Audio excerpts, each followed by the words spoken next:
Suldaan Cabdicasiis Suldaan Beel ayaa aad uga xumaaday xarg loo geystay mid ka mid ah mulkiilayaasha hotel ku yaala Kismaayo. Suldaanka mar uu la hadlay TV-ga SBS waxa uu yiri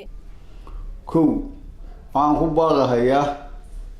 baaq dheer u dirahayaa kiiska maanta ka dhacay Kismaayo oo hotel ku yaal oo bareebaro dad shaqsiga leeyahay la yiri waa la xiray dadkiina waa la qabtay waliba gabadhii hotelkaas mas'uul ka ahayd waa laga afduubay la leeyahay arrintaas oo daba socota caraka timid dowladda federaalka oo Axmed Madoobe uu ka sheegtay oo leeyahay waxa la ii soo magacaabay heshiis aan lahayn dowladda federaalka oo markii taliyadeeda la magacaabayo inaan isla ogaano aan ku heshiinay maamul goboleedyada iyo dowladda federaalka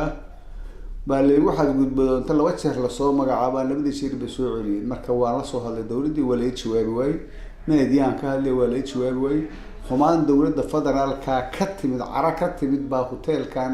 gashay una socoto dad kale oo shacab oo Soomaaliyeed degan meesha waan leeyahay marka dowladda federaalka marka hore hadaan ku hormaro waxaan leeyahay dadaal aad u xoog badan oo in Soomaaliya dib u heshiisiin iyo nabad iyo wanaag iyo qarannimo lagu soo celiyaha dowladdan federaalka ee farmaajo madaxweynaha ka yahay ku jirtaa qofka bini aadankana malaa'ig ma ilaahna ma wax uu qaldi karaa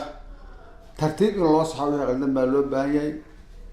asagoo dadaalaya salaada subxiga oo labada ragcadood haddii dadaal qofku uu ka dhigo 20 ragcadood salaadii waxa kama jireen marka dadaalkii inuu sharcigii dhammaa oo dalka madaxweynaha hagahay in laga eed sheegto asagoo gaas ka maraa waa dadaalkaas oo salaadii 20 ragcadood la tukaday ka noqonaysa